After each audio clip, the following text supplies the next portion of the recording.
announce that after game number 1. We will come back to the booth. Patrick will have your 6-month premium giveaway question. And we'll announce the winner at the conclusion of our semifinal round. Blue-White Control putting itself on the radar here in Minneapolis. Might be a deck that players are going to be playing moving forward. If you did get the opportunity to look at our player profiles, Bylander saying, you know, the question was asked, why did you play this deck? He said, best deck in the format. Maybe he's correct. Well, certainly people are not expecting it. People are not used at this point in Standard to playing against decks with a lot of counter spells, and they just load up on 4, 5, 6 mana threats. You know, Abzan mirrors are full of this, where you're just trying to outpower each other. Those cards line up very poorly against someone who's just trying to draw cards and cast dissolves into Disdainful Strokes. Yeah.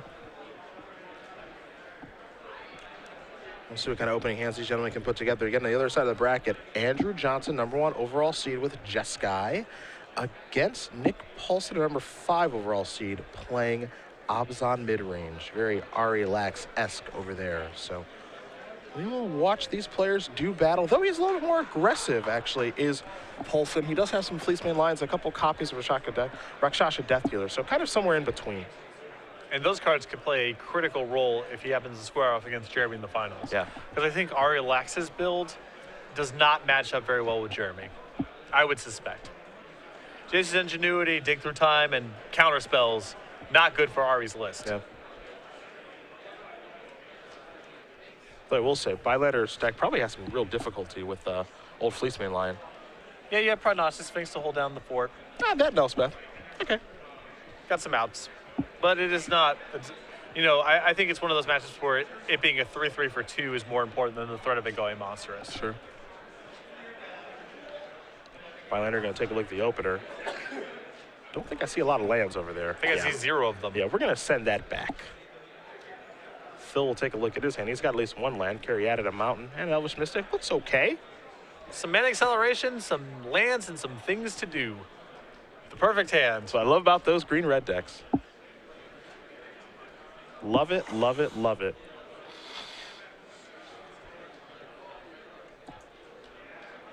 Derek Thill, we've had on camera a few times so far. I believe this is Jeremy's 3rd appearance. Yep. I was surprised when I found out the blue-white control deck's on camera. You mean blue-black, right? It's probably a typo.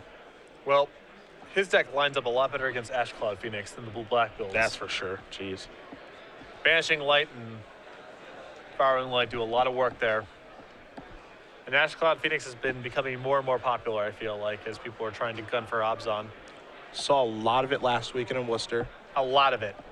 Seeing a healthy amount of it here this weekend in Minneapolis. Powerful card. Yep.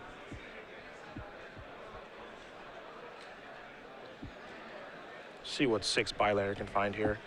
Every time he's looked at an opening hand, they've all just been okay. The last one was actively bad, but this one's not looking great. Tranquil Cove. All right, there are 2 lands. This is a Divination 2. Probably has to keep this one, and he will. Gonna start it up at 21 here for our semifinals. Every opening hand I've seen Jeremy drop so far, I've said this hand needs some help. Yep. But I think that's just the nature of his deck, you know? Still gonna draw a card. Elvish Mystic is what he's found. Already had one of those, though. He'll play this one. Pass the turn back over to Bylander. Take a draw here. Disdainful Stroke. Another Tranquil Cove's going to put him up to 22. And as you mentioned, his hand does need some help. Yes. Temple going to come in. Take a look at the top card. Looks like a Genesis Hydra. This is a Sylvan Caryatid. That's a passing of the turn. Bylander does not get the help he is looking for. Nope. He'll just pass the turn back with the Disdainful Stroke as defense. The Disdainful Stroke protects him very well against this opening. It's very good defense. You see a Stormbreath Dragon and an Arbor Colossus there for Phil. It's going to go with the big Colossus. Absolutely not. That's going to get countered. Bylander will untap, take a draw. Is it land 3? No, it's Dig Through Time, number 2. But he has his 2nd main deck Disdainful Stroke in hand. Yes. So, again, protection against this acceleration. Of And now, course, if I'm Derek, I consider doing something like, well, I guess there's only 1 left in the list, so this is a fine risk to take, but Jeremy with the stroke ready. There are cards like Nullify, though, too. Sure. He could have played Courser and an Elvish Mystic that turn, Yeah. for example. Flood of Strand comes rolling off the top here for Bylander. Not sure if he has the appropriate defenses at this point. Might just be time to put the shields down and cast himself a divination. We'll see. Looks like he might go that route. Going to go down to 21. Cards he has in hand don't offer much protection here, so time to start drawing. Yeah, 2 Nullify, 2 Disdainful Stroke, and 4 Dissolve, the counterspell-based game 1.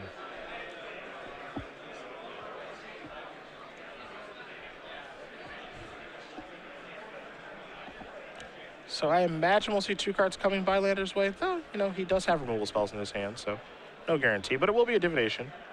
2 cards coming. 1 is Temple. 2 is End Hostilities. That's something to work towards. Exactly, and that's why I like casting the divination there. At this stage of the game, I think Jeremy needs to start powering himself towards things of substance.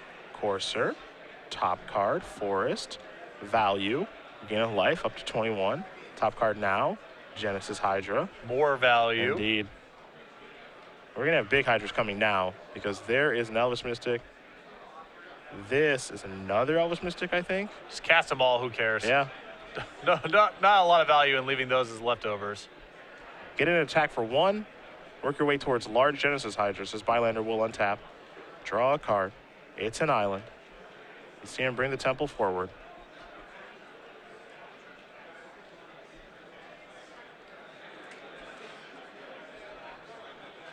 So we'll see what land he wants to go with here. He's got a lot of options in his hand, but I think the big plan here is to work towards End Hostilities and try to get your opponent to commit as much as possible so you can get as much as possible with the Master Removal Spec.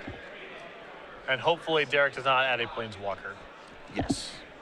That's the scariest card. Some sort of Planeswalker that lives through End Hostilities. 2 Sarkans, 3 Xenaghosts in the list. Yikes. And it's going to be a big Genesis Hydra, mind you.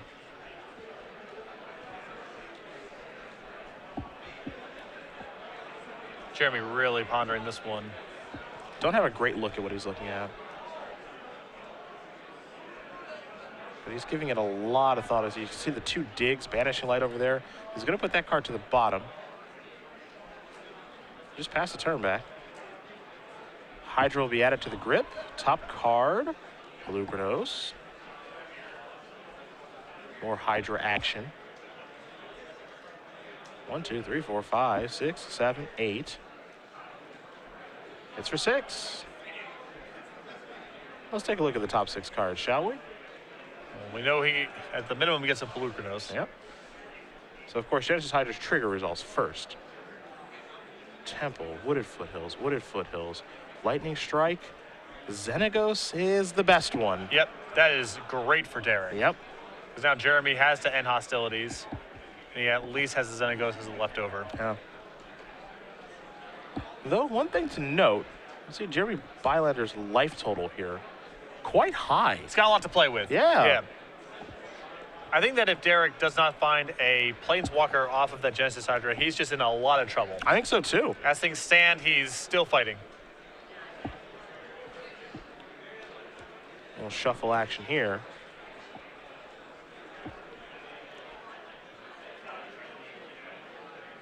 Satyr token going to come in. There's an attack for 4.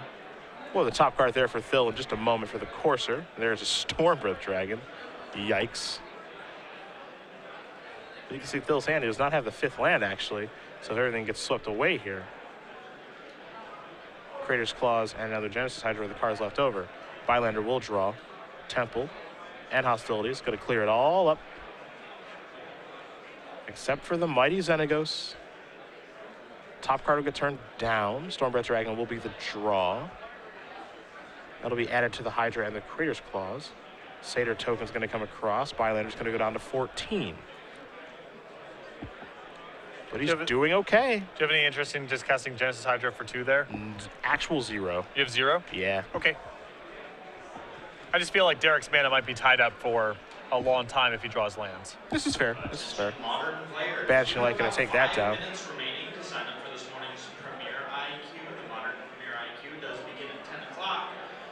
It's a Temple. Take a look. Keep it on top. I mean, don't get me wrong, Genesis Hydra for 2 kind of sucks, but I'm just worried about what his mana looks like otherwise. There's Stormbreath Dragon. It's an attack for 6. Last Breath's going to take down the token. Thill will gain some life. Bylander will lose some. And this is one of the holes in Jeremy's armor here is a Resolve Stormbreath Dragon requires a little bit of work to get through. Yeah. Dissolve the draw. Right on time. Well, dig through time's not so bad. No. Gonna cast that. That one's always on time. Take a look at the top 7 here. And hostilities, are you there? Looks like a lot of blue cards to me. Elspeth among the bunch. Elspeth is an answer of sorts, although it's definitely on the slow side. Yep. The good thing here for Jeremy is he doesn't have to worry about monstrosity on the dragon. Only 5 lands in play. There's a land. This is a Prognostic Sphinx. That's a roadblock. Okay. That'll do just fine. Prognostic Sphinx plus Elspeth is a combo. Hey, you're right. You know what that is? Good deck build. Yes, sir. Temple, take a look at a mountain. We're keeping that mountain for the Genesis Hydra. And also to ensure Monstrous on the Stormbreath Dragon next turn. Sure. Which may not be in play. But he doesn't know that. He also has a Crater's Claws in hand, so it's not that huge of a cost to keep mana on top of your deck.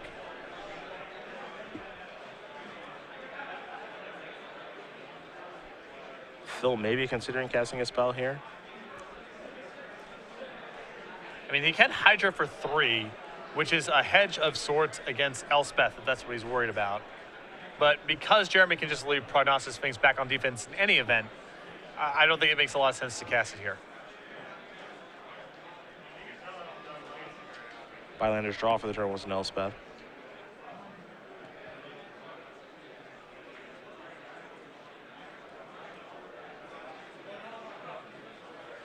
The Sun's Champion has arrived.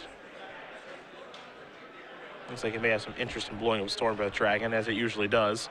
So away that goes. In comes the attack for 3. Trigger the Sphinx. Take a look at the top 3 and hostilities, along with the Plains and in Evolving Wilds. So this is the upshot of Derek keeping the land too, is now he gets the Genesis Hydra 4 more, and his Crater's Claws is now going to be +2 as a result. Mountain comes off the top very quickly. This will be for 5. 5 is a sweet spot here too. And there's some, I mean, this could be Stormbreath or Sarkin too. There's some big hits in this spot. Yep. Looks like they're going to get life total situated here. Make sure everything is correct here. If you're Derek, I really hope you don't forget that Genesis Hydra trigger. Things will get a little awkward. Sure, we're going to help him out. Wooded Foothills, Rattleclaw Mystic, Ashcloud Phoenix, Nykthos, and a Lightning Strike. Phoenix going to come in. Not quite as good as getting one of his 5s here, but Ashcloud Phoenix is not a bad consolation prize. I've seen worse. Though the road is a bit blocked in the combination of Sphinx plus Elspeth. Though Jeremy, without any copies of Banishing Light or Devouring Light right now, which means even though it's slow, Derek can play the attack, morph, flip it back over, start dealing some damage, maybe be able to kill Elspeth that way even. Let's see what the draw step yields. Devouring Light. Never mind. Yeah. Now Derek's in a lot of trouble. Ignore me. 3 soldiers. Devouring Light's free now. Oh, baby. That's a combo right there. Yes, it is.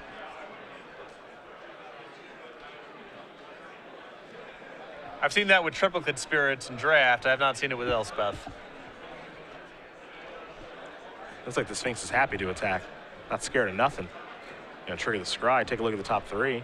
See Last Breath and 2 Islands. Those are going to go to the bottom pretty quickly. At this point, Jeremy just wants counter spells. Yep. I think he will settle for good card drawing. 3 damage is dealt. And his exile effects are pretty good in this spot as well. Phil will draw a copy of Wooded Foothills. That'll come into play. Sacrifice that very quickly. Last card in his hand is a copy of Crater's Claws. So I think Derek's going to go for it with the consolation of trying to kill Elspeth, and neither is going to work. Yep. The Claws right now would deal 9. 8 mana in play, so X would be 7 plus 2. Okay, so it probably opens up the turn with attacking with Ashcloud Phoenix. See what happens. Yeah, I think that's a good place to start.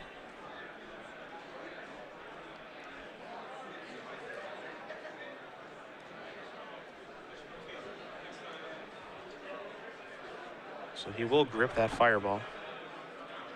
And, as you mentioned, start the turn attacking with both creatures. A little chump block action, I imagine, on the Genesis Hydra. And, oh, look at the value. Oh boy. Oh. He wants to take a look at Devouring Light. Well, we can look at it too. Exile target attacking or blocking creature. Phoenix, you're good, but you're not better than that thing. And what's really brutal about this... Dig through time, mana still left over. Yeah, that's the part that's really brutal. It's a nice turn. Yeah, it's really not a bad turn. That's for sure. Thill is considering his Creator's Clause at this point. The interesting thing for Bylander is, what does he want to dig through time for? But I agree with you. It's just counterspells at this point. Counterspells, I think Banishing Light and Devouring Light are both fine cards to take. But because the biggest vulnerability he has right now is a Stormbreath Dragon, assuming he wants to continue to attack with Prognostic Sphinx, I think counterspells are probably the best thing to do. Fireball, nope. Dissolve. Scry, bottoms up. So this does keep him off of Dig Through Time for 1 turn. Yep, 1 mana away. Back to Bylander we go. He'll draw a mystery card. It's a copy of Jace's Ingenuity. He is turning the corner very nicely here. So much, in fact, that he's able to even attack with these soldier tokens. Puts Banishing Light on top of the deck. Elspeth Elevator is going to be moving up in just a moment. There are 3 soldiers for our blue-white control player. You see the hand, the dig, the Jace's Ingenuity, and the backup Elspeth in case anything goes wrong. Feeling pretty firmly locked up here, even if Derek draws very, very well. Of course, there crew fix the draw. Take a look at the top card, Wooded Foothills. That'll trigger. Thill going to go up to 14. Next card, Xenagos.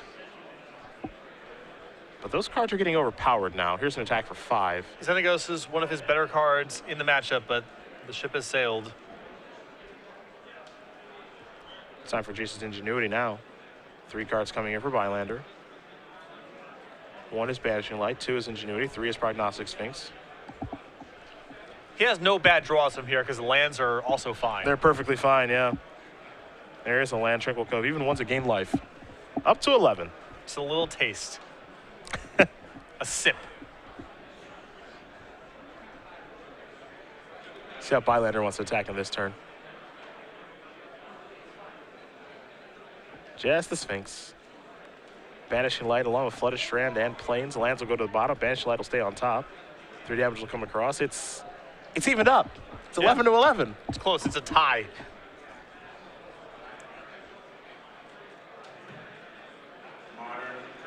And Derek's empty-handed, so Jeremy now can just contemplate every single draw Derek can have and what the consequences are. Doesn't feel like a tie.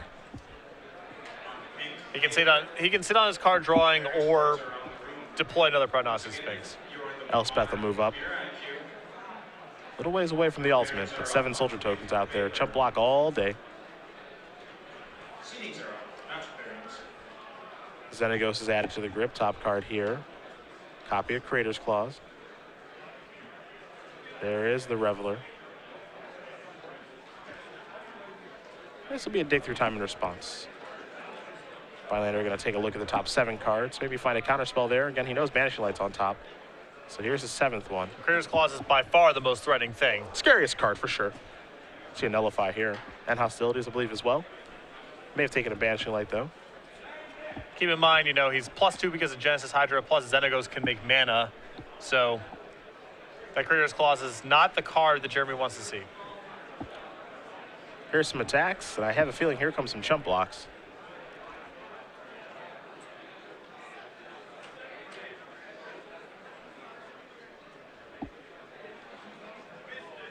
I think he might be checking to see, can I kill you on the counterattack? I don't think that's the case.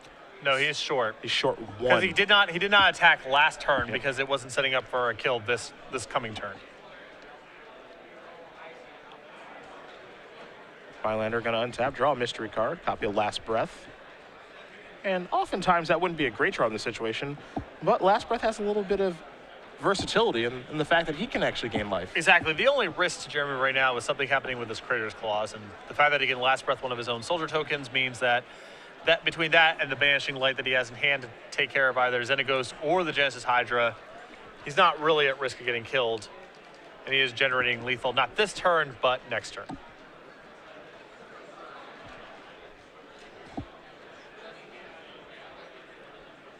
Mr. Bylander has put together a nice little deck here, as he will go attacking. Looks like he's going to go after Xenagos. It looks like these soldier tokens are feeling a little frisky too.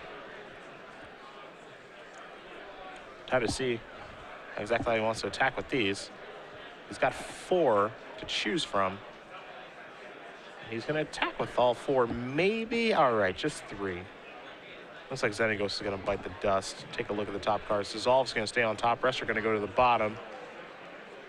Once again, seedings are up for the modern event. Up to 5. 3 more soldiers. We'll begin the player meeting in just a couple of minutes. Please find your seat if you're in the modern event. Oh, this is Bylander want to do this turn. Looking at the last breath of Jace's ingenuity. Dissolve on top of his deck, but he's going to pass the turn back with a pretty full hand. Top card now is Sarkin. He knows that's coming next turn. Going to sacrifice this Wooded Foothills. Will Thill. Or it is not coming next turn. Accurate. Accurate. I didn't get a land out of the deck. There's a mountain. A little surprised to see Jeremy not attack with one of the tokens there because it seems basically free. You know, Derek's taking the Crater's Claws as a draw, so you don't have to worry about, you know, what if he draws Pelucranos and he can fight some tokens? That's not really on the table right now. Modern players. I don't know how much it matters ultimately, but if I'm Jeremy, I'm not really looking to play that many more turns. Top card is Pelucranos. Here's Crater's Claws. That's going upstairs. Jason Ingenuity in response. Somebody knows the top card of their deck, don't they? No. Oh. Somebody knows they have a Dissolve on top of their deck. Counter that. Leave that card on top very quickly.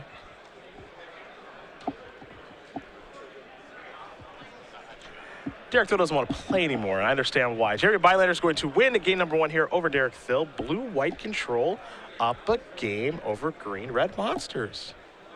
And I think this this is the problem that I think the matchup has from Derek's side of the table, though we still have 1 or 2 more games to play here, is that without having access to a counterspell in this list, he is really at the mercy of end hostilities. His planeswalkers are really the only thing that give him some play there, but Jeremy is very liberal with being able to just cast end hostilities, knowing that he doesn't have to play around anything bad happening when it gets cast. Yeah, it makes it pretty simple Yep. on his side of the table. It is trivia time, my friends. 6-month giveaway. Patrick's got your question. The rules are simple. Get your Twitters open. Hashtag SCG Premium. Make sure you're following at SCG Live. It's about accuracy, not speed, as usual, because we'll announce the winner at the conclusion of our semifinal round. And, of course, all contests and giveaways here with SCG Live are the sole discretion of Star City Games. No contests or giveaways are affiliated in any way with Twitch.tv, though we are thankful to be able to broadcast on their fantastic network. Mr. Sullivan, fire away. We've been talking a little bit about Grand Prix New Jersey. We have a lot of stuff planned for that tournament. We're going to be talking about it throughout the course of this weekend and our upcoming shows as well. You can always go over to Magic GB for more information. Friday night, we're going to have a versus video featuring 2 very popular streamers and video versus video stars from StarCityGames.com.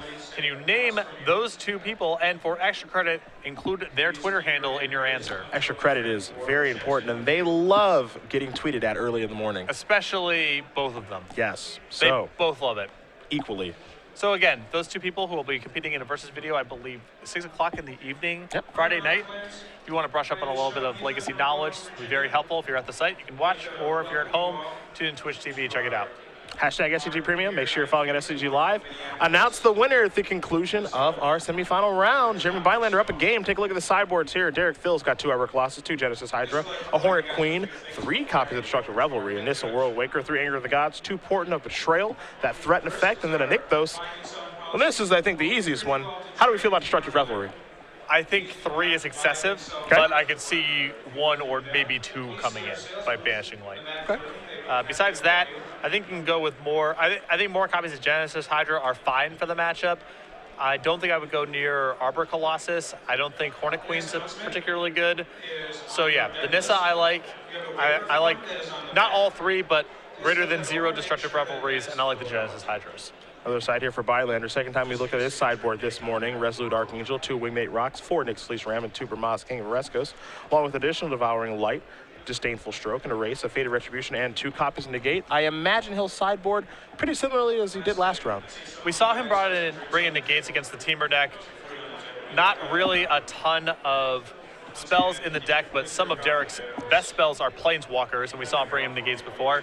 I think the Faded Retribution and the Disdainful Stroke, the Devouring Light, those are very easy to bring in. Besides that, I don't know if he's going to want to go that creature heavy. I think his best card in the matchup, as far as a win condition, is Prognostic Sphinx, but it wouldn't surprise me if he brought in the 1 Resolute Archangel.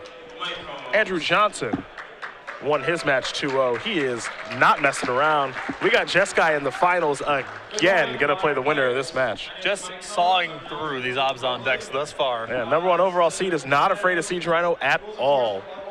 He is dusting up these Obzon decks, and he will play against either Blue White Control or Green Red Monsters in the finals. We will find out here momentarily. While we do wait for these players to shuffle up, we will take a look at our 2015 Quarter 1 schedule, Patrick. It goes from cold to hot. It does. So go if we from cold to survive hot. January, we'll be just fine for the year. Well, we almost didn't make it out alive of this January. Exactly. That's why it's important to clarify, because that almost didn't happen in 2014. Open Series will begin in Columbus. We'll follow that up with Philadelphia, Washington, D.C. after that, and then an Open Series in Indianapolis. So as you said, it starts cold. It's going to be rough. But if we get through the month of January just fine, it starts warming up very quickly. We'll heat up in Houston. First time the Open Series has ever gone there. Follow that up with Los Angeles. It better be warm there. Drivable. It'll be fine. It'll be in the 60s at the worst. Open Series in Baltimore, a little chilly there. And then we will do Grand Prix Miami, where we know it'll be warm there. It's going to be a lot of fun. That's a standard Grand Prix. Once we get done with New Jersey, we're going to start rolling out a little more information for that. We're very excited. Follow it up with an Open Series in Dallas and end of Season 1 in Richmond for our first Invitational of the year. Looking forward to all of those dates, especially our first time going to Houston. It's surprising to me because Houston's a huge city. It's one of America's largest, and the Open Series has not gone there yet. Great city. Can't wait to go. Great basketball team, terrible baseball team, but that's okay. They're trying to be bad. Yeah. Hopefully we'll be able to catch A the good sports. live experience. I enjoyed when I went to that ballpark. Have you been? Yeah. I've not been. I believe it's still called Minute Maid Park. I've not Exactly. been. I didn't go this year, but the year previous. Okay.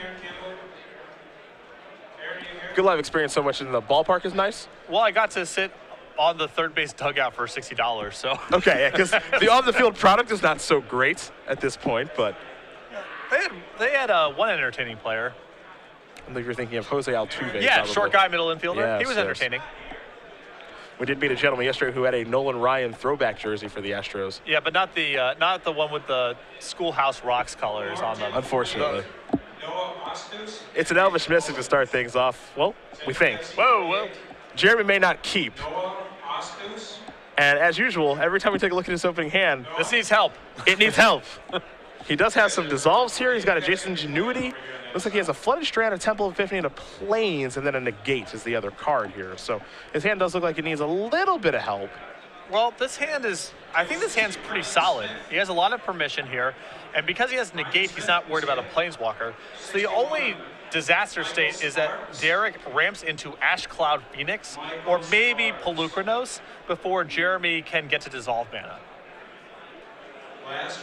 I'll keep it. There's the Mystic. Here's the Temple. Take a look at the top card. Also at table 61 is Brent Steers. Thill will draw. Xenagos is what he's found. You see, he's got at least one Destructive Revelry in his deck. You got to be wary of those Banishing Lights. Take a look at the top card. That's going to the bottom. He's hoping to resolve. Xenagos next turn. He's got the necessary mana and an attack for 1/2. So a good start here. However, as we know, Bylander's got the negate ready. That's why I like Jeremy's opening hand here. He gets to go negate into the threatening planeswalkers, and then has dissolves ready to go. Always worth giving your hands a thorough consideration, but I would have been stunned if Jeremy sent this one back. There's an untapped land. That'll help cast that negate. Thill will draw a card. It's a copy of Temple of Abandon. Here is a Temple. Take a look at the top card. Sylvan Caryatid. That's going to go away.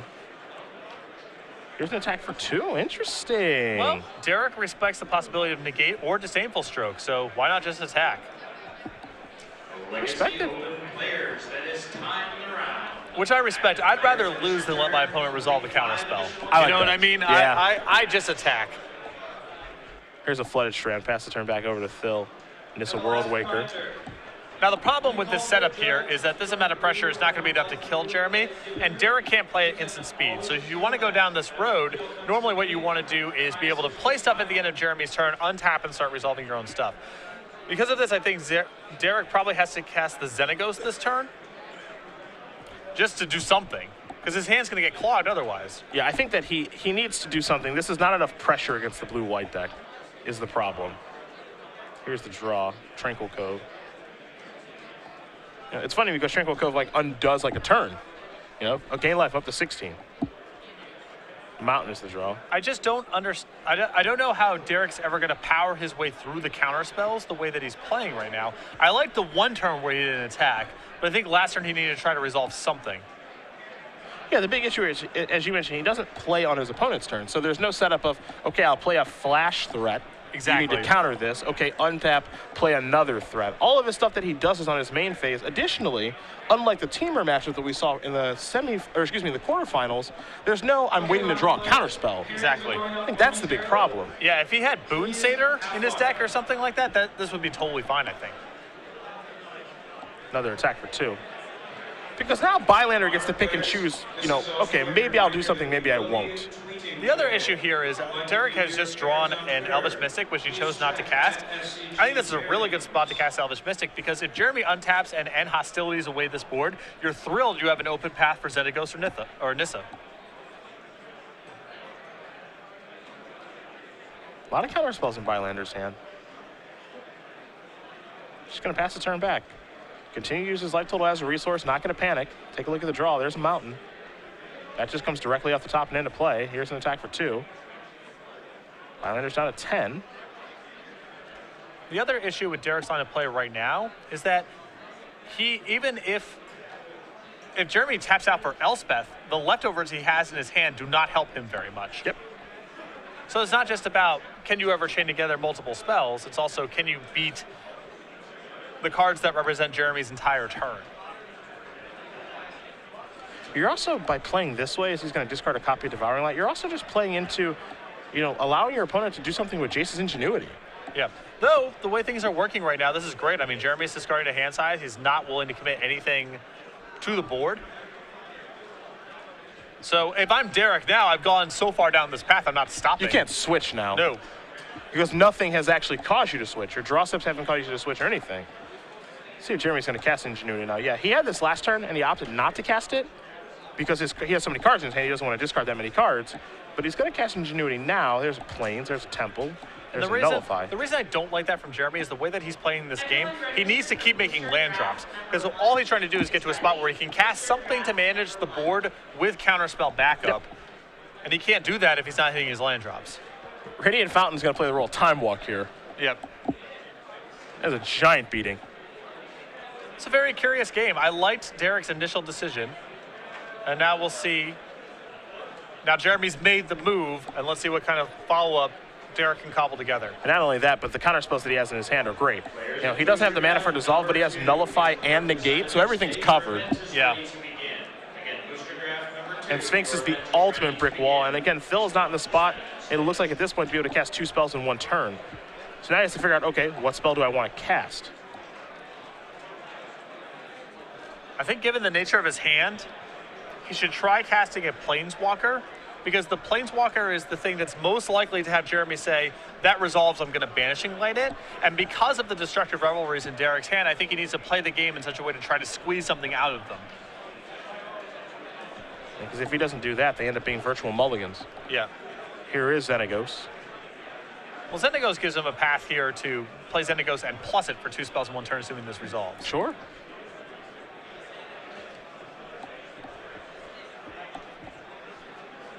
Bylander going to sacrifice his Flooded Strand. He's going to go down to 9. Search up an island or a Plains.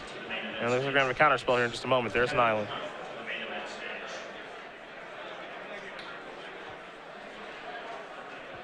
I think Jeremy's radar is probably on Destructive Revelry right now because the way the game's played out is so weird. What else could really be in Derek's hand? Has to be some amount of reactive cards. There's Negate. Bye-bye, Xenagos. A follow play, of course, here could just be an additional Elvish Mystic. It looks like that's going to join the battlefield. I mean, he didn't cast it before, I think, out of respect for end hostilities, but now that Jeremy's deployed a Prognosis Sphinx, I think he should feel free to cast the 3rd Elvish Mystic. Faded Retribution in the draw. Break in case of emergency. That's a lot of flexibility to have here because Derek's trying to set something up over there. And having an instant speed sweeper gives you a lot of insurance. It's really, really nice. And Prognostic Sphinx is going to play the role of Roadblock. Genesis Hydra the draw. One of the more interesting draws that you can find here. And probably something where he should just dump it all in. Yeah, I mean, the situation, of course, with Genesis Hydra is the card that's revealed can't be countered. Yep. So it's going to be for 7. And again, not in play just yet. Got to resolve the trigger first. So Xenagos, Caryatid, Mountain, Courser, Nykthos, Crater's Claws, and another Hydra. So it'll be the Planeswalker that comes in. Those cards, of course, will be shuffled in, and then Genesis Hydra will be placed in the stack. Again, that'll be for 7. See if this does resolve. And this might be time for that Faded Retribution reset button. Yep. And you can see this is part of the trouble with Prognostic Sphinx is, though it is powerful, it doesn't necessarily lock someone out, and it has no insurance against your own sweepers. Yep. So the board can get like this where you play Prognostic Sphinx to block, your opponent has more stuff to do, and then you're forced to use a sweeper and your own Sphinx dies. This is much less likely to be the case with Pearl Lake Ancient, even though it's much slower. Elevator goes up to 4 here for Xenagos. And the reason it goes up to 4 is because no one doesn't want Prognostic Sphinx to kill it, but Faded Retribution is going to kill everything. All those creatures, all those Planeswalkers. It's not Jeremy's turn, so he doesn't get to scry too, but I don't think he minds. No, not at all. And now we get to play Jeremy's hand and draw steps versus Derek's hand and draw steps with Jeremy with multiple counter spells already ready to go. Bylander just plays the Plains, passes the turn back. Thill gonna tap 5-mana Stormbreath Dragon? No, that's gonna get nullified. Try again next turn, Bylander says. Take a draw, dissolve, kick it back. Pelucranos the draw. What you got? Big guy. I'm not saying it's impossible for Derek to win from this spot, but Jeremy is a huge favorite. If Jeremy finds the card Dig Through Time, I don't think he can lose. Tranquil I think even Elspeth's good enough from here. I think so too, I yeah. don't think it has to be anything as fancy as Dig Through Time. You saw another nullify there. Take care of Pelucranos. Bylander, 2 dissolves. Actually, 3 dissolves in hand. Sark in the draw. Which spell will we test the waters with next? And you see, these couple turns are the perfect representation of why it's so hard for Derek to play the game he tried to play earlier on. Yep. Because he's never in a position to play multiple spells in a turn. Scry puts the top card to the bottom. Bylander will draw. And hostilities. Pass the turn back. A mountain to draw here for Thill. It's time for Sarkin. It's time for Dissolve. How about a Scry? How about an island in the bottom? Mystery card coming.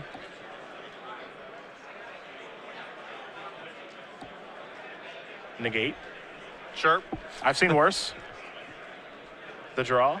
Rattleclaw Mystic. Anything that lets him trade draw step to draw step is fine. Yep. As he waits for Elspeth or Dig Through Time. Finally, they're going to take a look at the bin there, see all the things he's taken care of thus far. Admire his handiwork. He's done a nice job thus far. See Thill considering his options here. He's going to go with Nissa. That's a good negate target. And I like negating here instead of dissolving. Yep, there that is. Mana is not a concern for Jeremy at this point, so keep the thing that can answer Stormbreath Dragon. Rattleclaws then. Take a draw. There's an island. Is he supposed to consider casting in hostilities here? I don't hate that. I don't love it, but I don't hate it.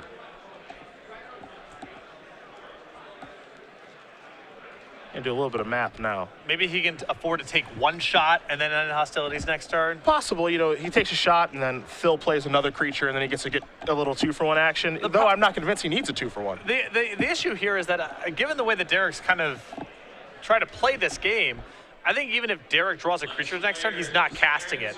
I think he's aware there's probably some sweepers in Jeremy's hand and that he's just going to hit with the Rattleclaw Mystic until Jeremy answers it. I like this decision to cast on hostilities, given the play pattern earlier in the game. Exactly. What is my opponent likely to do? And I think the answer is cast nothing until this gets answered. Stormbreath Dragon? Probably no, sir. Well, he can cash in the end hostilities again and leave himself with Dissolve. Keep in mind, he has to worry about Crater's Claws, and hostilities doesn't answer that card. Yep. All right, he's going to take 4, go to 6. Yep. It's not pretty, but he has to respect the Fireball here. Untap and draw. Tranquil Cove's going to push him back up to 7.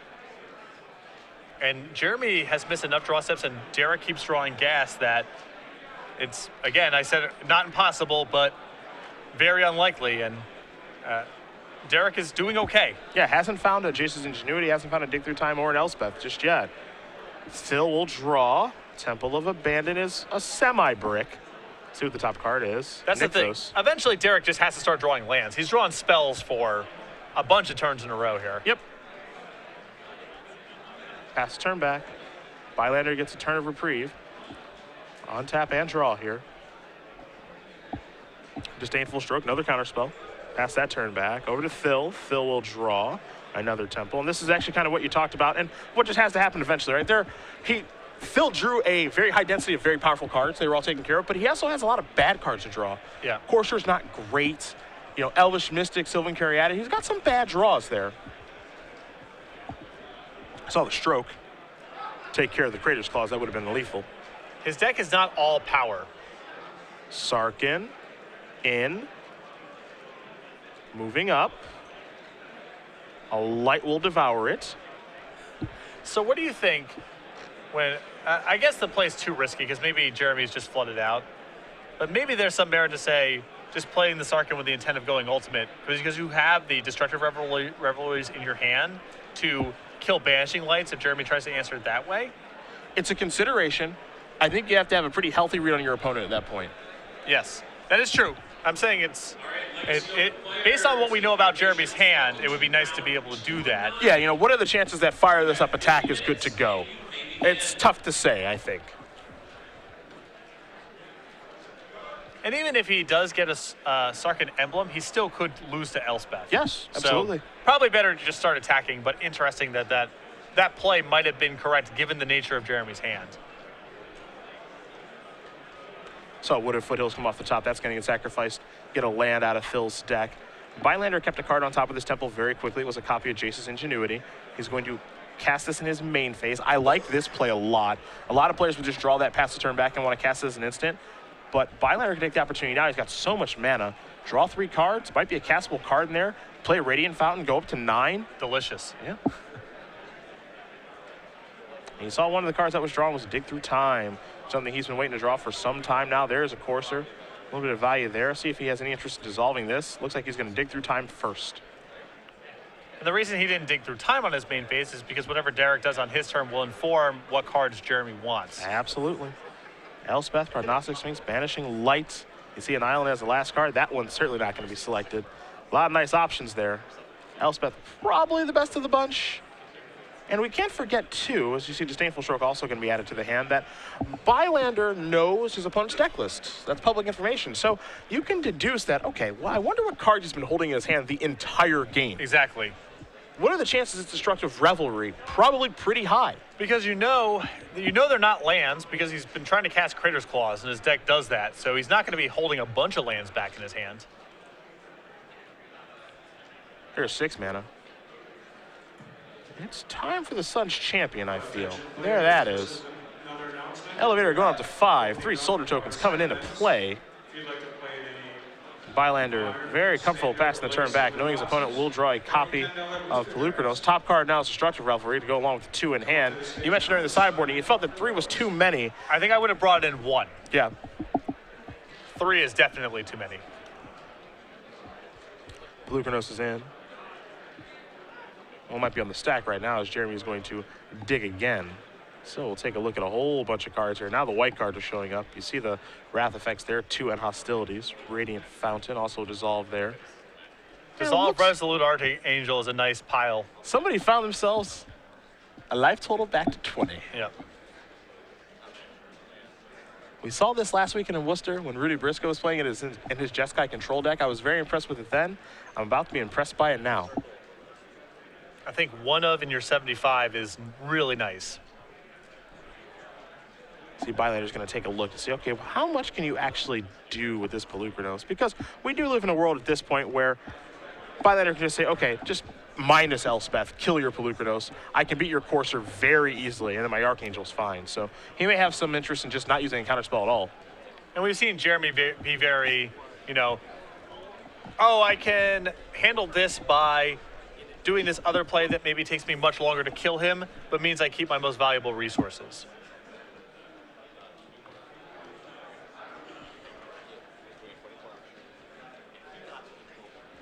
Pelucranos is going to go Monstrous, chump block there. And this is exactly what I mean. At this point, Jeremy's happy to say, okay, fine, Pelucranos gets in, not going to use a counterspell. I'll add Hostilities and keep the counterspell in my hand. And Hostilities, get this stuff off board. Elspeth, tick on up. And it might even be time for that Resolute Archangel, too. Or he can cast, if he has Prognostic Sphinx in hand, he can cast that with Dissolve back up. That's true, too. Which is not shabby. Gonna do a little mana count. Now he's the one counting mana. Yeah. Yeah. Back to 20. Or you can play Resolute Archangel with Disdainful Stroke mana. This is all good. It's all a good, clean living. Yeah. Also, you know what your opponent's drawing for the turn, which is, you guessed it, a Destructive Revelry. If I was Derek, I would put that hand face down on the table too. Yeah. I don't even want to look at it. Bylander can untap comfortably, has a Dissolve, draws another copy of Elspeth. Here's an attack for 7. Still going to go down to 12. Elevator up on Elspeth again. And Bylander is 1 turn away from moving on to the finals to play against Andrew Johnson. There is a Forest. Pass the turn back. Bylander will quickly untap with his soldiers and his Archangel. He will draw a card. We may see an ultimate here with Elspeth in just a second. But it has been a very impressive run here for Jeremy Bylander. Third time we've seen him on camera, all with W's. And this blue-white control deck may just be the real deal. At least people have to respect the possibility that people can play decks like this. Derek Thrill's going to tap a bunch of mana. He's going to extend the hand. Jeremy Bylander going to win this match over Derek Thill 2-0. Blue-white control moving on to the finals. See if it can beat one of the top-tier decks in Standard in Jeskai next.